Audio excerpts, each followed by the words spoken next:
It is a blessing to be with you. And as we start this morning, let us pray and ask the Lord's blessing. Lord, once again, thank you for guiding each one. Thank you, Lord God, for your faithfulness, for the strength that you have given us, Lord God. Thank you sa inyo pong mayamang biyaya sa amin, Panginoon Ama, na kami ay naririto muli sa umagang ito. Dahil ito ay pagkakataon na inyo pong ibinibigay sa amin upang mas lubos ka po naming makilala. At nawat kami, Panginoon Ama, sa pag-aaral namin ng inyong salita, kami ay maging isa sa aming pagtugon, na kami ay tumugon ng may pagpupuri at tunay na pagkilala sa inyong kabanalan, sa inyong katapatan, sa inyong awa, sa inyong pag-ibig sa aming lahat. Nawa magresulta po ito na mas higit pang pagpupuri sa iyo, O Diyos. At maraming salamat sa umagang ito. Ito pong aming dalangin. Amen. Okay. Kung aking kayong tatanungin, kailan kayo nagpuri at nagpasalamat sa ating Diyos? Kailan yung part na yon sa inyong buhay? Siguro another question is, bakit kayo nagpuri at nagpasalamat sa Kanya? Siyempre may reason po yung mga pagkakataon na tayo ay magpuri sa Diyos at magpasalamat. Maaring kayo ay nagpuri at nagpapasalamat sa Diyos dahil kayo ay na-promote sa trabaho. Dalawa akong alam na na-promote sa trabaho ngayon. So, siyempre, pag na-promote ka, dapat talaga may pagpupuri. At sana may paglilibre din. Joke lamang po yun. Joke lamang po yun. Pero ako actually, I praised the Lord when I heard that, when I saw that. I really praised the Lord for His goodness. Okay? Hindi lamang yun. Siguro maaari kayo ay nagpuri at nagpasalamat sa Panginoon dahil gumaling kayo sa inyong sakit. Kung dahil uso ang sakit ngayon, marami po nagkakasakit at bigla po kayong gumaling. Andito kayo ngayong umagang ito, and it is a reason for us to thank the Lord and to praise Him. Siguro maaari din para sa ibang mga estudyante, kapag kayo ay nakapasa sa exam na alam nyo ay mahirap, syempre it's an opportunity to praise and to thank the Lord.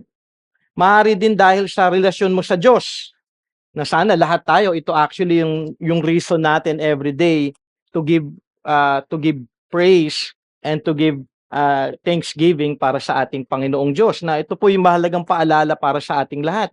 Nagpupuri at nagpapasalamat ka na nakita mo sa iyong buhay ang biyaya ng Diyos. Di ba? It's a way for us to thank the Lord. Ang makita at maunawaan ang kanyang salita habang ikaw ay nag-aaral o nagbabasa ng kanyang salita. Di ba? Do you thank the Lord na when you're reading the Bible and then naunawaan mo yung kanyang sinasabi dito, hindi ba dapat magpuri tayo? Lord, thank you. Kasi it's a work of God sa ating isip. Ito po ay pagpapakita ng kanyang kabutihan sa ating lahat. Ang makita ang inyong kasalanan sa biyaya ng Diyos na may pag-udyok na i-confess ito at ihingi ng kapatawaran sa ating Panginoon. Do you thank the Lord na hindi kayo inaayaan ni God na maging bulag sa sin? Na kapag nag-sin kayo, by the work of the Holy Spirit and by the grace of God, He reminds you na, Jay, kasalanan yan. Hindi tama na binugbog mo yung asawa mo. Diba? Siyempre, hindi ko naman bubugbogin yung asawa ko, no? Pero, alam mo, nagalit ako, nainis ako, nagtampo ako, nag-self-pity ako. Makita mo yung mga bagay na yun ay biyaya ng Panginoon dahil yun ay pagkakataon na binibigay sa atin ng ating Panginoong Diyos na, kasalanan yan, huwag kang mamuhay at magpatuloy sa kasalanan yan. Ang makita, ang kagandahan ng ginawa ni Jesus sa iyong kaligtasan. Di ba? Every time you hear the gospel, every time you read the word of God, when you read the gospels, when you read the Bible, palagi po itong may paalala sa atin ng ginawa ni Kristo Jesus para sa atin. At nawa, nag-respond tayo ng praise and worship and thanksgiving. Hindi yung parang naririnig mo yung gospel, alam ko na yan. Hindi ho, dapat puno pa rin po tayo ng pagpupuri sa Panginoon. Dahil alam natin na hindi tayo karapat-dapat na maligtas. Ang mapaalalahanan ng gospel araw-araw na ito ay mula sa mayamang biyaya ng Diyos at kanyang awa para sa ating mga makasalanan. Sa totoo lamang, marami tayong pwedeng maging dahilan na magpuri at magpasalamat sa ating Diyos. Araw-araw actually may dahilan. At sa maraming pagkakataon sa buong araw na ipinagkakaloob ng Diyos sa atin, ay puno po ito ng dahilan na tayo po ay magpuri sa ating Panginoon. Do you agree? Di ba? maraming situation eh. Every moment is an opportunity for us na magpasalamat sa ating Panginoon. Kahit na nga siguro sa sitwasyon na mahirap eh. Yung alam mo yung mga sitwasyon na ayaw mo, pero sabi nga sa James, 'di ba, when you face trials of many kinds, ito po ay pagkakataon na ibinibigay sa atin ng ating Panginoong Diyos na tayo ay tunay na magpasalamat sa Kanya dahil ito ay pagkakataon na tayo ay patuloy na binabago ng ating Panginoon. Pero merong isang pagpupuri na naging isang awit o tinatawag na isang canticle of praise. At ito ang ating aaralin sa umagang ito at ito ang Mary's Magnificat. Okay? So si Lennox ano lang 'yan, may inaayos lang siya sa speaker. Okay, kayo mag-alala. Hindi yan sasabog. At hindi yan mahuhulog doon sa nasa baba. Yan, para daw mas marinig ninyo ko. Okay. So meron po tayong aaralin ngayong umagang ito na tinatawag nga na Magnificat. Bakit kaya ito tinawag na Magnificat? Ito actually ay mula sa Latin phrase o Latin translation ng Bible ng Luke chapter 1 verse 46 na ating aaralin ngayon. Et ait Maria Magnificat anima mei Dominum. Okay, so dito po yung word na Magnificat nakuha. My soul magnifies the Lord. To magnify. So dito pinapakita lamang kaya Magnificat siya dahil si Mary kanyang itinataas ang ating Panginoong Diyos. Kung si Mary minamagnify niya ang ating Panginoon, ano kaya ang ano ang kanyang itinataas at tuon ng kanyang pagpupuri at pagpapasalamat? Parang tayo, no? We magnify the Lord sa marami pong pagkakataon sa ating buhay. Pero ito alam po natin kasi inaaral natin yung life ni Mary, meron po siyang kadahilanan kung bakit ito. So ating pong buksan, no? Tignan ang ating mga Bibles sa Luke chapter 1 verse 46 to 56.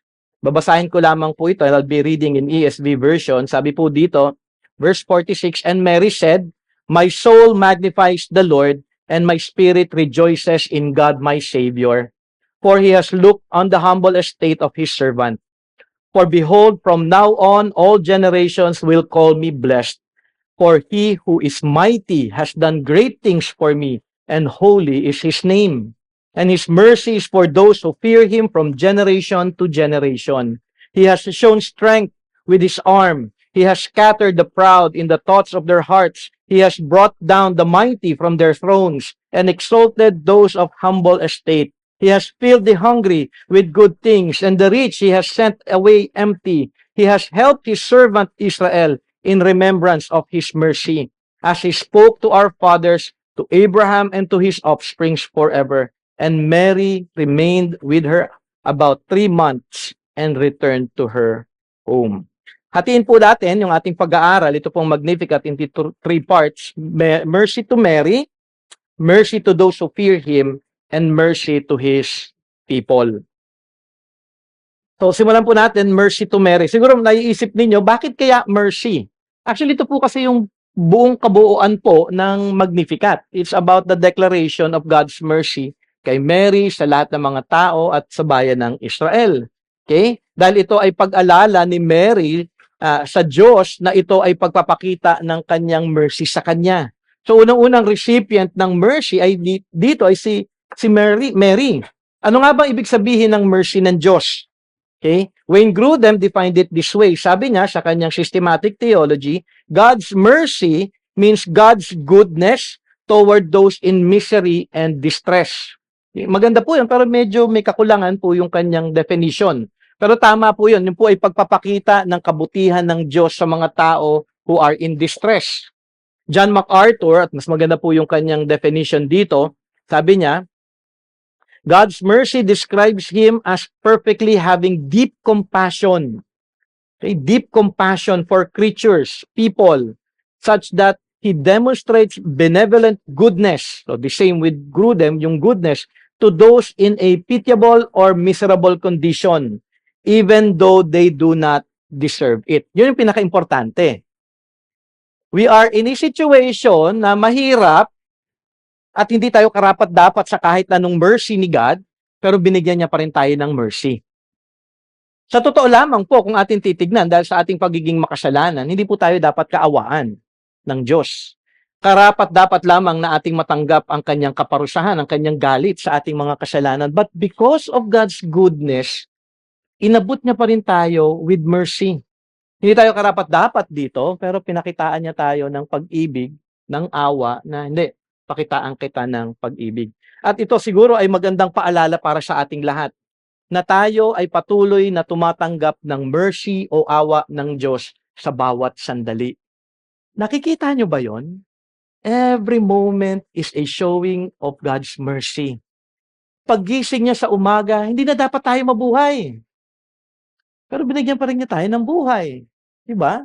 Sa bawat araw, tayo ay may kalakasan ng katawan. Kung ibabase lang ni God, yung ibibigay niya sa atin, eh dapat ang binibigay niya lamang sa atin ay kaparusahan. Pero out of His mercy, the Lord gives us His goodness, His faithfulness, and love para sa ating lahat. Kung ito ay palagi nating nakikita, for sure, magresulta ito ng pagpupuri at pagpapasalamat sa ating Panginoong Diyos. Diba kaya nga pagising mo sa umaga, praise and worship na kagad eh, Thanksgiving. Lord, thank you for another day. Thank you for another day na makikilala kita. Lord, thank you for another day kung saan ako ay pwedeng magamit para sa iyong kaluwalhatian. Lord, thank you for another day makakapag-work ako, paglilingkuran ko ang aking pamilya, magkatrabaho ako na makakapagbigay ng kaluwalhatian sa iyong pangalan. So ang dami pong opportunity na makikita po natin na ito ay pagpapakita ng biyaya ng Panginoon sa atin, ng kanyang awa sa ating lahat. At si Mary, actually kung ating titignan lamang yung background niya, ilang taon si Mary neto? Around 13, 14, di ba? Pero makikita mo yung pag-worship niya. Di ba? Napi-picture niya yon, 13 years old, isang batang babae, at that time, at the same time, wala po siyang personal copy ng Bible katulad po natin ngayon. Wala po siyang cellphone para magbasa ng tayo. Anywhere we go, we can read the Bible, where we can praise God, at mapaalalahanan po tayo ng truth. Pero ang knowledge actually ni Mary patungkol sa Diyos, nakakamangha. And later on, makikita po natin ito dahil yung Magnificat is a combination. Ito po ay puno po ng kanyang pag-quote sa Old Testament kung sino ang ating Panginoong Diyos. Nakakamangha po dahil ito ay nagmumula patuloy lamang dahil lamang sa kanyang pakikinig ng Scripture. So pupunta siya ng tabernacle, mag-worship siya sa ating Panginoon, bata pa lamang siya, maririnig niya yung reading of the Scripture, tatandaan niya yun. At isinapuso niya ang lahat ng iyon. Sana nga lahat ng kabataan, ganun, ano? At lahat tayo, hindi lang po kabataan, when we listen, isinasapuso po natin ang bawat katotohanan ng salita ng Panginoon. So pupunta siya, makikinig sa salita ng Diyos sa synagogue, for sure, sa kanyang Magnificat or Song of Praise, then, dito lumabas po ang lahat ng kanyang pagpupuri sa Panginoon, ang kanyang pagkilala sa Panginoon, at syempre, sa tulong na rin ito ng banal na Espiritu. At sa kanyang pagbibigay papuri sa Diyos, ito ay may pagkilala actually sa kanyang karakter ng awa, sa karakter ng ating Panginoong Diyos ng mercy. Alam ni Mary na hindi siya karapat-dapat sa biyayang kanyang natanggap, kaya puno siya sa kanyang puso ng pagpupuri sa ating Panginoon. Sabi ni Mary pagkatapos ng pagpupuri ni Elizabeth, and Mary said, "My soul magnifies the Lord." So after one song, another praise. Sinundan niya kagad ito ng pagpupuri. Magnify in Greek, in Lunida, means to praise a person in terms of that individual's greatness. To praise the greatness of. So dito, dinadakila niya ang Panginoon. In NASB, ang ginamit po na word sa magnify is exalt. So si Mary, unang pagsambit niya ay pagtaas lamang sa ating Panginoong Diyos. Ito ay pag-declare ni Mary na ang ating Diyos ay tunay na kapuri-puri. Sana lahat tayo maging katulad ni Mary, no? Ang nasa puso natin, God is great. He is to be magnified. Isa mahalagang inyong makita sa Magnificat, ito ay puno ng quotation from the Old Testament. Ito ay hindi lamang mula kay Mary, ngunit ito ay nagmumula sa katotohanan doon po sa Old Testament Scripture, kung sino ang ating Panginoong Diyos, at kung paano ang mga nauna kay Mary ay nagbigay din ng papuri sa ating dakilang Diyos. Ito ay pag-alala sa karakter ng Diyos at kung ano ang kanyang ginawa at ngayong hinahayag ngayon ito ni Mary sa harapan ni Elizabeth, siguro sa mga taong nakikinig din doon at ngayon sa ating lahat. Kaya naman kung ito ay mababasa ng mga Hudyo, sila din ay mapapaalahanan ng Old Testament passages. So magnificat na ito, itong Song of Praise ni Mary, pagka binasa po ito ng mga Hudyo, marami po maaalala sila patungkol po sa paghayag patungkol sa ating Panginoong Diyos. Kung si Mary ay naghayag sa Luke 1:46, "My soul magnifies the Lord," ito po ay nagmumula sa Psalm 34 verse 2. "My soul makes its boast in the Lord, let the humble hear and be glad." So, doon po yun eh. So yung kanyang pag-awit, yung kanyang pagpupuri ay hindi lamang ito galing sa kanyang pananaw, kung hindi ito po ay galing sa katotohanan kung sino ang ating Panginoong Diyos. At ang kagandahan pa po ng Psalm 34 na ating binasa sa verse 2, ang kasunod po ay verse 3. Diba? Sabi po doon, "Oh, magnify the Lord with me and let us exalt His name together." Sana ganun tayo, no? Yung parang when we are reminded of who God is, naalalahanan po tayo palagi ng pagpupuri din na ating mga nabasa sa salita ng Panginoon. May pagpupuri si Mary, pero ito din ay paanyaya sa ating lahat na tayo din ay maging isa sa Kanya na magpuri din tayo sa ating Panginoong Diyos. Let us magnify the Lord. At ito din ang magiging takbo ng ating pag-aaral. May pagpupuri si Mary, ating titignan din ito sa Old Testament upang makita nating lahat na ang ating Diyos ay tunay na hindi nagbabago at tayo ngayon ay tumugon din ng may pagpupuri sa ating Panginoon. So, kung ito'y galing in the Old Testament, nasambit ni Mary in the New Testament, ito din ay hindi pa rin nagbabago hanggang ngayon. So kung kapuri-puri ang ating Panginoon before, hanggang ngayon kapuri-puri pa rin ang ating Panginoon. Then in verse 47 sa Luke 1, sabi ni Mary, after niyang sabihin that my soul magnifies the Lord, sabi niya, "And my spirit rejoices in God my Savior." Si Mary ay puno ng kagalakan sa ating Diyos na tagapagligtas. Akin nabanggit ito last time na si Mary kanyang hinahayag na siya din ay makasalanan. Hindi po sinabi dito na makasalanan siya, pero obviously dahil alam niya ito dahil sa isang taong makasalanan, naging malinaw ito dahil din sa kanyang paghayag na ang Diyos ay ang kanyang Savior. Okay? Ang alam ni Mary, kailangan niyang maligtas at ito ay paghayag yan na narito ang Diyos, kanyang tinupad ang kanyang pangako na darating na Mesaya na magliligtas sa kanilang lahat. So mali po yung understanding ng Catholic view. Diba? Ang feeling nila that is the Mother of God, pero hindi, siya mismo nangangailangan ng Savior. Ito po'y pag-declare, God is my Savior. Kailangan niya rin po ng kaligtasan. At kung atin lamang pong titignan, saan ito nakuha ni Mary?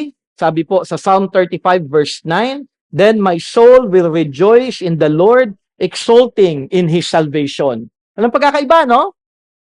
Nagre-rejoice siya sa ating Panginoon sa kaligtasan na kanyang natanggap. Sabi sa Habakkuk chapter 3 verse 18, "Yet I will rejoice in the Lord. I will take joy in the God of my salvation."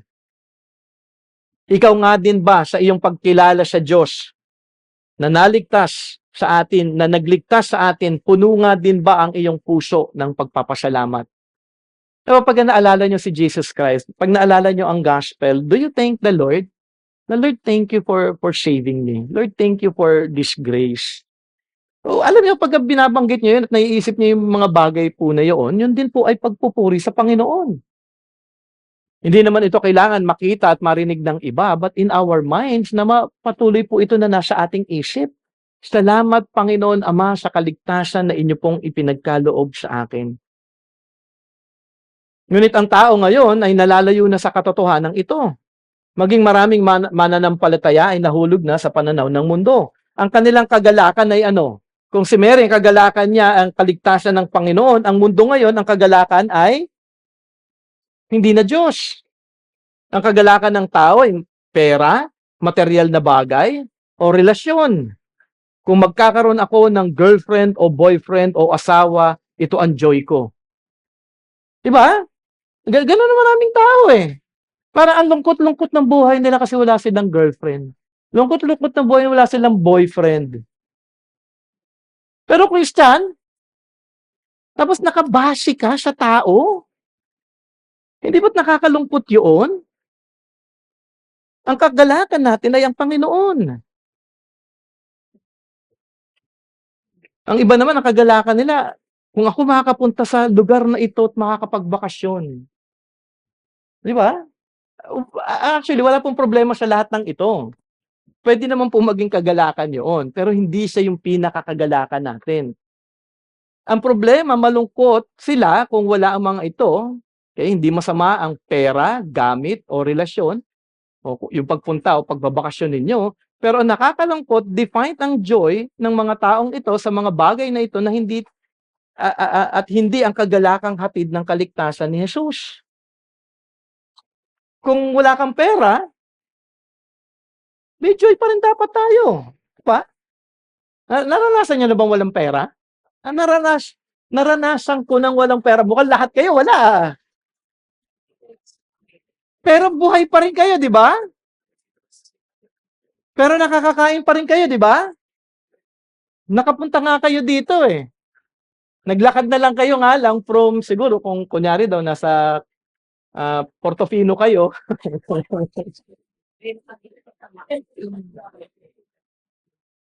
Pero may kagalakan kahit wala, eh. 'Di ba? So kung kagalakan mo magiging masaya ka lang kung may pera ka, nakakalungkot po 'yun. Dahil tayo mga mananampalataya, alam natin kahit wala po tayo, may kagalakan tayo dahil alam natin na hindi tayo pababayaan ng ating Panginoong Diyos. So, isang example lamang po 'yun na maganda na makita natin na ang kagalakan natin ay ang magkaroon po talaga ng tunay na relasyon kay Kristo Jesus. Ang tunay na kagalakan na dapat meron po tayo ay ang malaman natin na tayo ay napatawad na sa lahat ng ating mga kasalanan. Wala na po puwede pang maikumpara na kagalakan doon na ako ay napatawad na. I pray na sana maging isa tayo kay Mary, na ang kagalakan ng ating buhay ay ang ating Diyos na siyang nagligtas sa atin. Ito actually ang pagkakaiba natin sa mundo. Ang mundo, ang kanilang kagalakan ay pansamantala lamang. Ang kagalakan nating mga mananampalataya ay pangsawalang hanggan. Di ba? Dahil ating makakasama ang ating Diyos forever. Yun yung kagalakan natin. At isipin na lang ninyo ang kagalakan na yon kapag atin na siyang nakasama. 'Di ba? Di napipicture niyo ba yon? Iniisip niyo ba yon minsan, yung joy na makita niyo ang ating Panginoon at makasama natin ang ating Panginoong Hesus? Naiisip niyo ba yon from time to time, yung joy na, "Lord, gusto ko nga po kayong makita." Binatigok ka, 'no? Praise God for me! Una-unahan lang 'yan. 'Di ba? Pero yun yung kagalakan natin na makita natin ang Panginoon at makasama siya pang sa walang hanggan. Ngayon hangga't hindi ko pa siya nakikita, ako'y maglilingkod sa aking Panginoon at gagawin ko ang lahat ng bagay para siyang aking maluwalhati at akin siyang maihatid sa ibang mga tao upang ang lahat din ng tao na wala pa kay Kristo Jesus ay magkaroon ng tunay na kagalakan. Kasi nakakaawa po ang mga tao na wala po kay Kristo Jesus. Sila ay nasa kadiliman, ang kanilang kagalakan ay sa mundo. Pero kung inyong maibabahagi ang mabuting balita ng kaligtasan ni Jesus, sila ay magkakaroon din ng tunay na kagalakan. Tunay na kagalakan na katulad ng meron si Mary at tunay na kagalakan na meron tayong mga Kristiyano. And then verse 48, sabi po dito ni Mary, "For he has looked on the humble estate of his servant, for behold, from now on, all generations will call me blessed." Ito ay pagkilala ni Mary na ang Diyos ay puno ng awa. Ito ay dahil ang Diyos kanyang tinignan ang kalagayan ni Mary. Isipin niyo na lang yun, ano? Tayo, out of the billions of people in this world, binigyan ako ng Panginoon ng oras na ako'y kanyang bigyan ng tuon. Ganon si Mary. Okay? Siya ay isang batang babae na kinikilala ang kanyang pangangailangan at tulong ng pagliligtas ng Diyos. At binigyan siya ng panahon ng ating Panginoon upang siya ay tignan. Para siguro sa mga youth ngayon, magandang halimbawa si Mary. Si Mary alam niya ang kanyang katayuan sa harapan ng Diyos. Alam niya na kailangan niya ang awa at biyaya ng Diyos. Nawain yung makita din ito kung hindi pa hindi kung hindi pa aking payo ay ipanalangin ninyo ito. Isipin niyo yan, no? Bata pa lamang nakita niya na ang kanyang kawalan. 13 years old. 'Di ba? Hindi lamang siguro sa mga kabataan, pero maging sa lahat. Kung kayo ay wala pa kay Kristo, kayo ba sa ipinapakita ng Diyos na pagpapakumbaba ni Mary, kayo din ba sa harap ng Diyos ay nagpakumbaba na rin? Nakita ni God ang humble estate ni Mary. Ibig sabihin, si Mary ay nagpapakumbaba. Paano siya nagpapakumbaba? Nakita niya ang kanyang pangangailangan sa Diyos. Yun yung humility. Yung pride, hindi niya nakikita ang kanyang pangangailangan sa Diyos. Pero si Mary dito, ito yung kanyang estado ng kanyang puso at ito ay napansin ng ating Panginoon.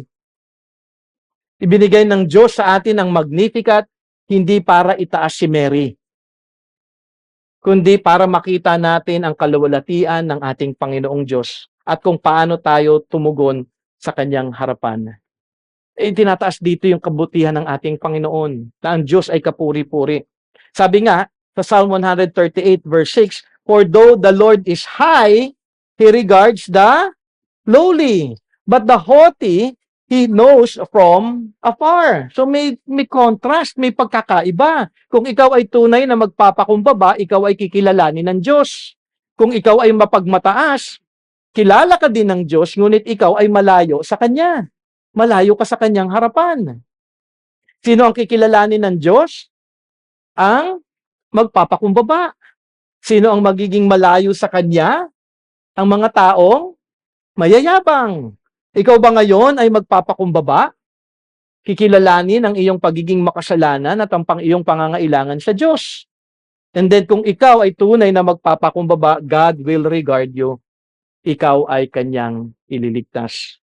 Kung ikaw ay magpapatuloy na magmamataas, ang Diyos ay patuloy na magiging malayo din sa iyo at ang katapusan nito ay pangsawalang hanggang kaparusahan. Kaya magpakumbaba at ikaw ay maliligtas. Kaya nga mahalaga ito na makita natin na kailangan natin makita ang ating tunay na katayuan sa harapan ng ating Panginoong Diyos. Na Lord, wala ako. Ang tao kasi mayayabang ang tao ngayon They don't need God because they think self-sufficient sila. They don't need God dahil thinking nila lahat ng kanilang nagagawa ay dahil sa kanilang kakayanan, sa kanilang karunungan at wala itong pagkilala na ito'y nagmumula sa ating Panginoong Diyos. Kaya magpakumbaba po tayo. Kung kayo ay mayabang, nakakatakot po yun. Dahil ang panawagan ng Panginoon dito ay maging katulad ni Mary. Si Mary nagpakumbaba, tayo din ay tinatawag niya na magpakumbaba. Huwag po tayong magmataas sa harapan ng ating Panginoon. But let us pray to God na, Lord, bigyan niyo po ako ng puso na tunay na magpakumbaba sa iyong harapan at huwag po akong magmataas sa iyong harapan. Sabi ni Mary at the end of verse 48, "For behold, from now on all generations will call me blessed." At ito ay tunay. Si Mary ay blessed hindi dahil siya ay mabuti, kundi siya ay kinawaan ng Diyos. Dahil siya din ay nagpakumbaba sa harap ng ating Panginoon. Kaya po siya blessed. Because he received God's mercy. At ngayon sa ating pag-aaral, hindi lamang po yun yung blessing niya, kundi yung blessing niya ay napili siya na maging ina ng ating Panginoong Jesus. Sabi nga sa James 4 verse 6, "God opposes the proud, but gives grace to the humble." Dahil si Mary nagpakumbaba, kanyang natanggap ang biyaya ng ating Panginoon. Verse 49, sabi niya, For he who is mighty has done great things for me, and holy is His name." Mary declares that God is mighty. Ano ba ibig sabihin ng Diyos? Pagka tinawag natin si God na mighty or Almighty God, di ba? Minsan nababanggit po natin yon. Yung Greek word po ng mighty is dynatos. Okay?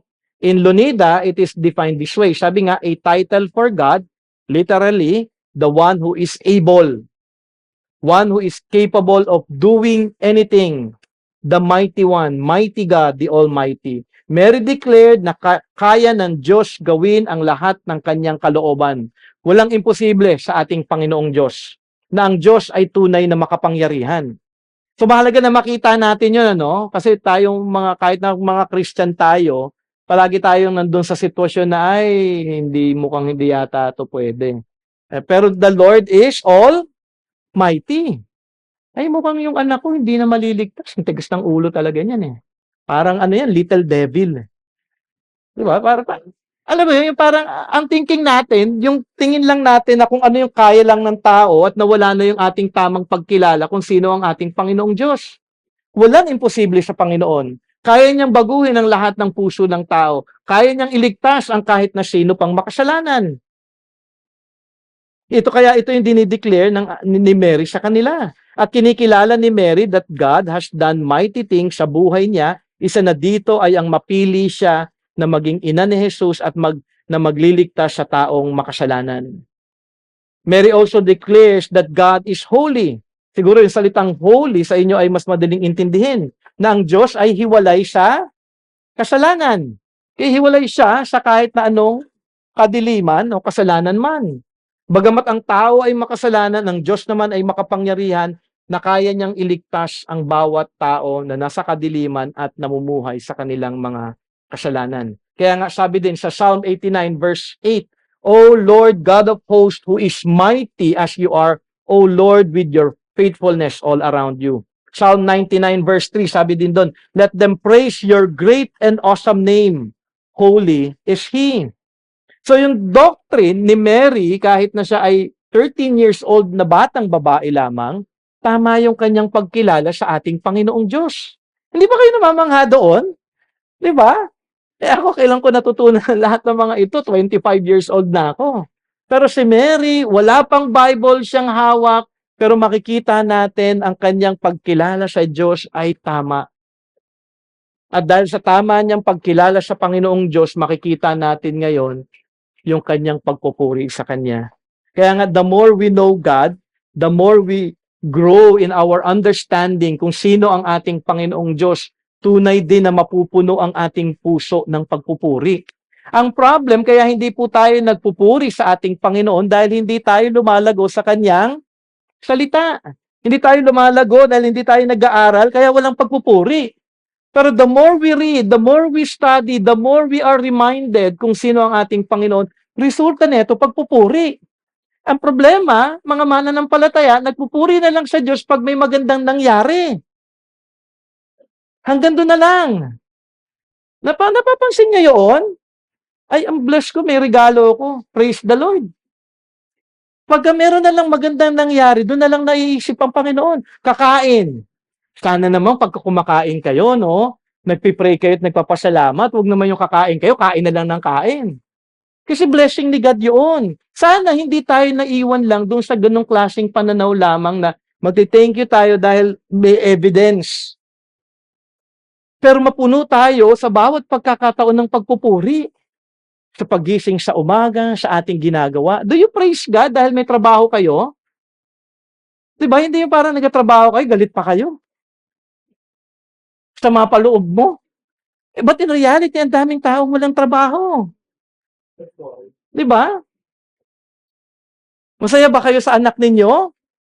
Nagpupuri kayo sa Panginoon dahil sa iyong mga anak?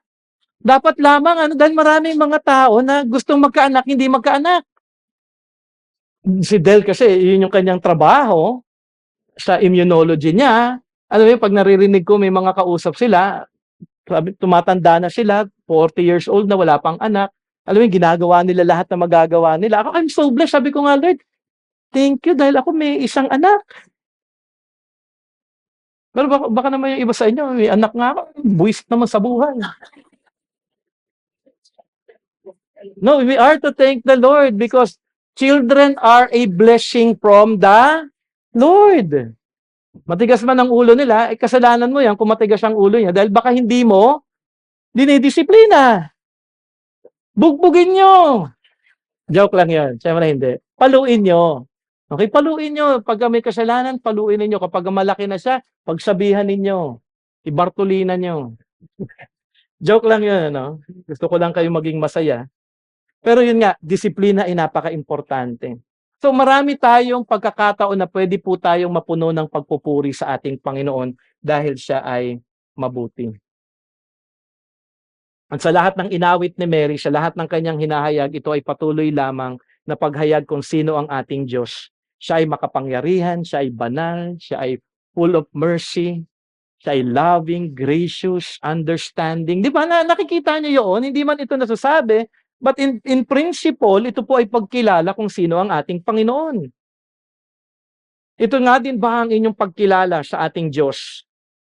Sa ating naaral in verses 46 to 49, dito ating nakita ang Song of Praise ni Mary, ang kanyang paghayag sa kadakilaan ng Diyos, at ang kawalan ni Mary at ang kanyang paghayag ng pagpupuri sa Diyos sa pagkilala sa kanyang tagapagligtas. Second, mercy to those who fear Him. Makikita po natin ito in verse 50 to 53. Mula sa personal na pagkilala sa Diyos, si Mary naman sa verse 50 to 53 ay kanyang paghayag ng mercy ng Diyos, hindi lamang sa kanyang sarili, kundi sa lahat din na kumikilala sa ating Panginoong Diyos. So ako, recipient ng mercy, dito inaalala niya ngayon, hindi, lahat ng tao nakatanggap din ng mercy ng Panginoon. Sabi nga sa verse 50, and His mercy is for those who fear Him from generation to generation. Ang mercy ng Diyos ay para din sa mga kikilala sa Kanya na siya ay Diyos. Ito ay hindi fear na takot na para kang nakakita ng multo. Alam mo yun? Kasi minsan baka yun yung isipin ninyong klase ng fear. Okay? Kundi ito ay takot o fear na may pagkilala kung sino ang Diyos. Kasi the more we know God, the more na ating nakikilala ang Diyos, hindi ba kayo nagkakaroon ng reverential fear? God is holy.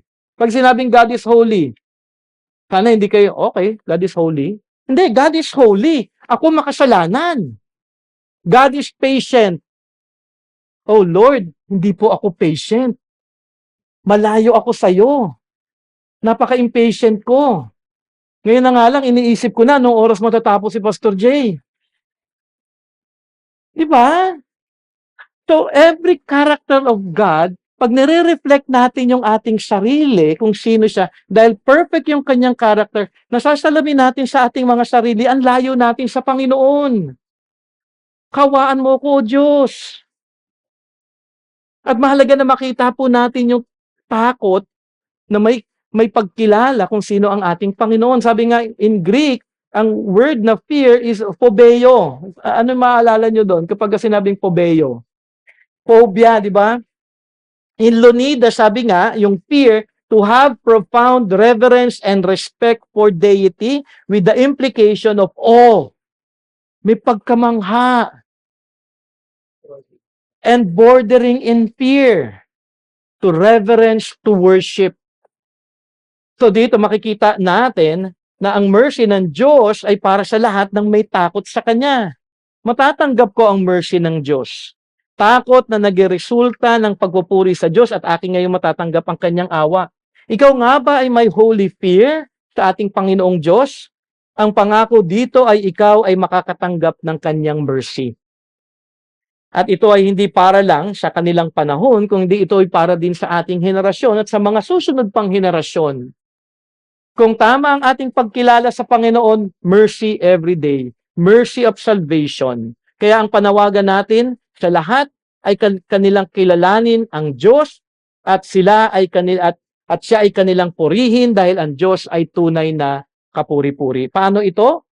Paano natin maibabahagi sa susunod na henerasyon kung sino ang Panginoong Diyos at upang sila'y makatanggap ng mercy, ibahagi po natin ang gospel sa kanila. Kasi ang mga dumarating na generation ngayon, walang takot sa Diyos. Napapansin niyo yun?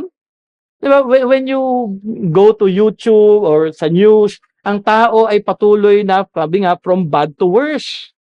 Wala nang takot kay God. Pero magkakaroon sila ng takot, magsisimula lamang ito kung ating ibabahagi ang gospel. Sa gospel, ating hinahayag na ang Diyos ay ang naglikha ng lahat at siya ay banal. Ang tao sa kanyang pagiging makasarili ay nagkasala sa Diyos at lahat ng tao, ito ang kanyang katayuan sa kanyang harapan. Pero gaano man kasama ang tao, ang Diyos ay puno ng awa pa rin at makapangyarihan at siya ay gumagawa at gumawa ng paraan upang ikaw isang makasalanan ay magkaroon ng pag-asa at makatanggap ng kapatawaran sa iyong mga nagawang kasalanan. Ihayag po natin yun. Sino ang Diyos, sino ang tao. Okay? Ang panawagan ng Diyos para sa kanila ay ang panampalatayanan si Jesus. Ihayag natin si Jesus. At para makita natin ang Lord, napaka-merciful nyo nga. Puno ka nga ng pag-iibig dahil banal ka, nagkasala ako, dapat ako maparusahan, pero gumawa ka ng paraan, binigay mo yung iyong anak upang ako ay mapatawad sa aking mga kasalanan. Hindi ba ka mangha-mangha yun? Na si Jesus, anak ng Diyos, namatay para sa iyong mga kasalanan upang ikaw ay makatanggap ng kaligtasan sa kanyang pangalan. Si Jesus ay namuhay ng matuwid para sa ating lahat. Ito ang pag-abot ng Diyos at pagpapakita niya ng awa sa lahat ng tao. So ang panawagan ng Diyos is to believe in Jesus at ikaw ay mag-confess at magsisi sa iyong mga kasalanan. At kung ikaw ay magpapakumbaba at kunay mong kikilalanin kung sino ang ating Panginoong Diyos at magkakaroon ka ng banal na takot sa Kanya, ang resulta nito, mercy. Tunais mo bang matanggap ang mercy ng Diyos? Ang kaligtasan na Kanyang pangako? Magpakumbaba ka at manampalataya kay Jesus at magsisi sa iyong mga kasalanan at kilalanin mo kung sino ang ating Panginoon. Ang kaligtasan ngayon ay mapapasayo. Sabi sa Psalm 103 verse 17 to 18, but the steadfast love of the Lord is from everlasting to everlasting to those who fear Him. Steadfast love of the Lord. Pag-ibig niya na hindi nagbabago at hindi mawawala ay mapapasayo kung ikaw ay may tunay na may banal na natakot sa kanyang harapan. Sabi nga, and His righteousness to His children's children, to those who keep His covenant and remember to do His commandments. As we continue in verse 51 to 53, dito si Mary ay maghahayag ng kapangyarihan ng Diyos. Paalala sa ating lahat kung sino ang Diyos at kung paano siya nagpakita ng kanyang pagliligtas noon. Paano ipinakita ng Diyos ang kanyang strength with His arm? Kasi sabi dito, He has shown strength with His arm. O in other translations, sa Legacy Standard Bible, mighty deeds. Paano ipinakita ni God ang kanyang mighty deeds? Mababasa natin ito sa verse 51 to verse 53. Or verse 53, sabi nga, He has scattered the proud in the thoughts of their hearts. He has brought down the mighty from their thrones, exalted those of humble estate. Hinahumble daw ng Diyos ang mapagmataas. Doon niya ipinakita yung kanyang mighty deed. Sabi nga sa Daniel chapter 4 verse 37, kilala niyo si Nebuchadnezzar? Si Nebuchadnezzar, isang hari ng Babylon na nagmataas. Oh, great Babylon! Feeling niya siya yung nag-create ng Babylon. At maganda daw talaga yung Babylon at that time. Ano nangyari after niyang i-declare na siya ay parang Diyos na siyang naglikha ng lahat ng iyon? Siya ay pinarusahan. Siya ay pinatapon sa kanyang kaharian. For 7 years, namuhay siya sa labas ng kanyang kaharian na parang isang hayop. Alam niyo, naalala niyo yung story na yon? Na nagkaroon siya ng, para siyang hayop.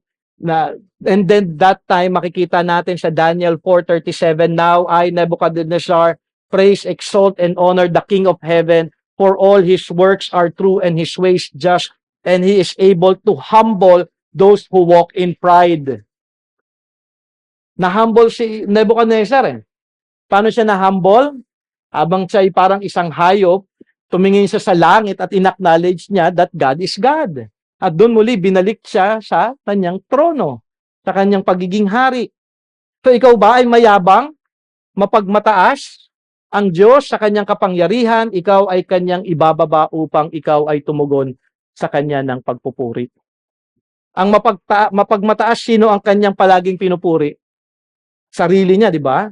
Lahat tayo yun. Lahat tayo, apart from Christ, nung wala pa tayo kay Kristo Jesus, lahat tayo mayabang. Di ba? Sinisharean tayo ng gospel, alam ko na yan. O kaya sinishare tayo ng gospel, di ko naman kailangan yan eh.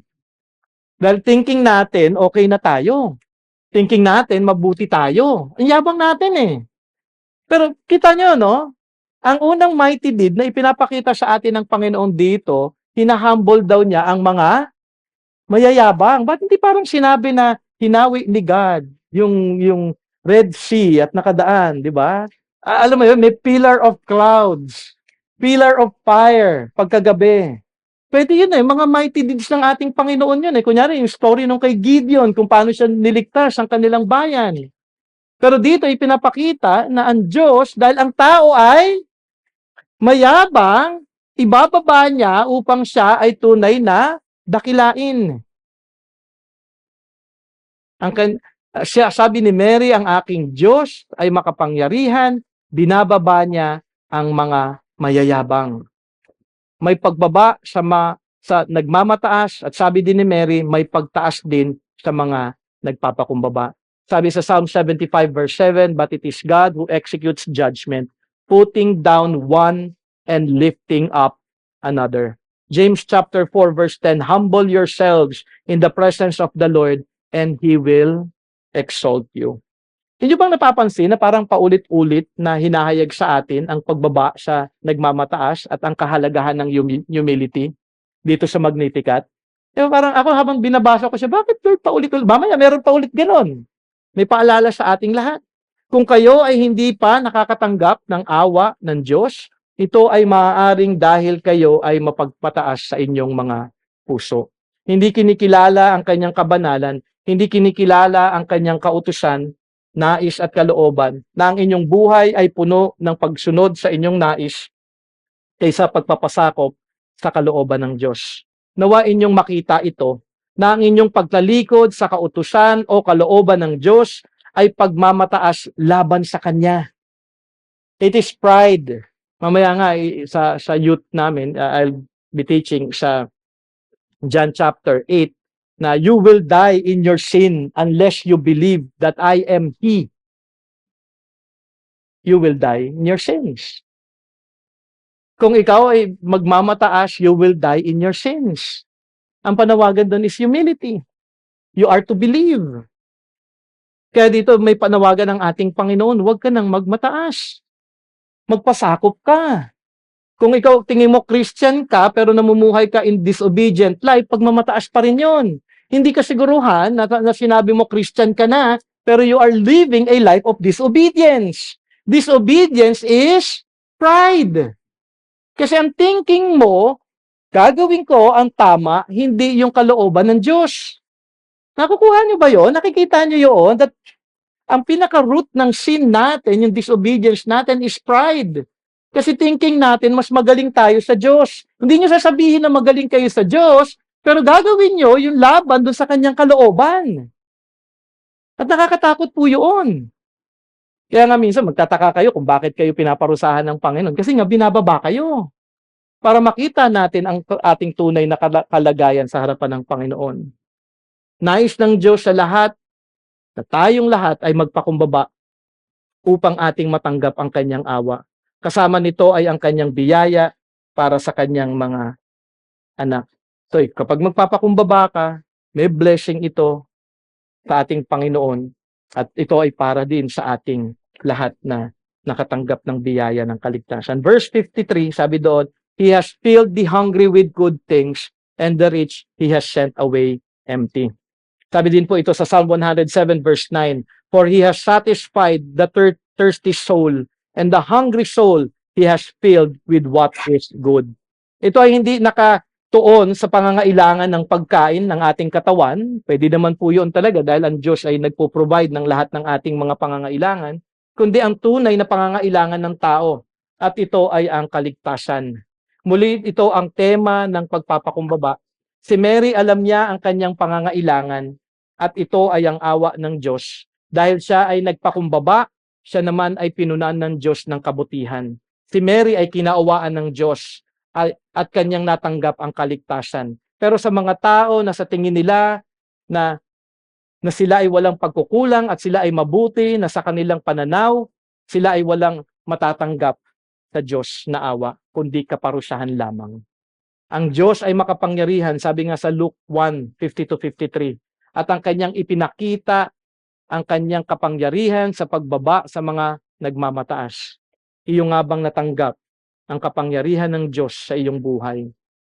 Na ikaw ay tunay na nabago na at ikaw na ay isa kay Kristo Jesus. Iyo nga bang nakita ang iyong kayabangan at nakita ang kadakilaan ng Diyos? Nawa talikuran mo na ang pagsunod sa sarili, pagtingin sa sarili, at tignan lamang ang kadakilaan ng Diyos upang inyong matanggap ang kanyang awa. Lastly, mercy to His people. Sa pagtatapos ng awitin ni Mary, ang tuon nito ay pag-alala niya sa Diyos sa pagtupad ng kanyang pangako sa kanilang bayan. Ang pangako ng Diyos na kanyang tutulungan ang kanyang bayan, at ito ay tinupad ng Diyos. At ito ay pagtupad pa rin ng Diyos sa panahon ni Mary, na tunay nga na ang Diyos ay puno ng awa sa kanilang bayan. At ang pagtupad nito ay nagmumula pa sa pangako na ibinigay ng Diyos kay Abraham. Diba? May pangako siya na magkakaroon ka ng lahi, at ako ay iyong magiging kasama palagi, at ako'y kanilang kikilalanin na kanilang Diyos. At hanggang ngayon, ito po ay totoo. Ibig sabihin, ang Diyos ay tunay na tapat. Hindi nagbabago, ang kanyang pangako ay totoo. At ito ang hinahayag ni Mary sa mga oras na iyon, at ito ay nahayag din sa atin hanggang ngayon. Ang pangako ng kanyang pagliligtas, ang pangako ng kanyang awa sa mga magpapakumbaba ay tunay pa rin na totoo sa ating panahon. Isang mahalagang passage lamang na aking napatungkol sa mercy ng Diyos sa lahat ng tao ay mababasa din natin sa Romans 11 verse 25 to 32. And I will end with this passage. Sabi doon sa Romans 11:25 to 32, "For I do not want you, brothers, to be uninformed with this mystery, so that you will not be wise in your own estimation, that a partial hardening has happened to Israel until the fullness of the Gentiles has come in. And so all Israel will be saved, just as is written, the deliverer will come from Zion, he will remove ungodliness from Jacob, and this is my covenant with them when I take away their sins." From the standpoint of the gospel, they are enemies for your sake. But from the standpoint of God's choice, they are beloved for the sake of the fathers. For the gifts and the calling of God are irrevocable. For just as you once were disobedient to God, but now have been shown mercy because of their disobedience, so this also now have been disobedient, that because of the mercy shown to you, they also may now be shown mercy. For God has shut up all in disobedience, so that He may show mercy to all. In context, para medyo mahaba po ito, naging disobedient po ang Israel para kaawaan din tayong mga hentil. Naging disobedient ang mga hentil, kinaawaan din tayo ng Panginoon at tayo nakareceive ng mercy. Kaya nga yung verse 32, ang kanyang conclusion, God has shut up all in disobedience, so that He may show mercy to all. Kaawa-awa tayo sa ating sitwasyon dahil tayong lahat ay disobedient. Pero hinayaan ito ng ating Panginoon, at ang nais ng Panginoon sa ating mga disobedient ay ang manampalataya kay Kristo Jesus. At makita natin na pwede tayo makatanggap ng kanyang awa dahil alam natin at kinikilala natin ang ating sarili na disobedient upang ating matanggap ang kanyang biyaya. Kaya nga sabi doon sa verse 26 to 27, the deliverer will come from Zion, he will remove ungodliness from Jacob, and this is my covenant with them when I take away their sins. May pangako ng kaligtasan at aalisin ng Diyos sa ating harapan ng kasalanan kung tayo ay tunay na magpapakumbaba at mananampalataya kay Kristo Jesus, ating matatanggap ang kanyang pangako. At in ending, sa story ni Mary, sa kanyang, after niyang ibigay yung kanyang Magnificat, yung kanyang paalala kung sino ang ating Panginoong Diyos, yung paalala sa ating lahat na kailangan natin ng kanyang awa, sabi niya sa verse 56, after all of these things, and Mary remained with her about 3 months and returned to her home. So nagstay pa, siguro inantay ni Mary, si John the Baptist na ipanganak, okay? And then after na pinanganak si John, siya ay muling bulik sa kanyang tahanan. But I want to end with an application. Okay? Tunay na kapuri-puri ang ating Diyos sa ating pag-aaral.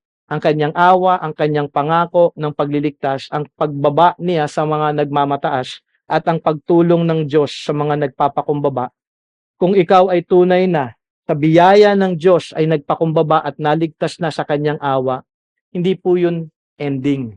At mahalaga na makita natin yun. Kung may mercy tayong nagtanggap sa ating Panginoon, doon sa Romans chapter 11, na lahat tayo ay kanyang kinaawaan. Okay? May kasunod itong chapter 12, verse 1 and 2. Sabi doon ni Paul, after receiving mercy, ito yung kanyang command sa ating mga mananampalataya. Kung ikaw ay Christian, ito'y napakahalaga. Kung ikaw ay nakatanggap ng mercy, ito ang dapat na iyong buhay. Therefore, I exhort you, brothers, by the mercies of God, to present your bodies as a sacrifice, living, holy, and pleasing to God, which is your spiritual service of worship.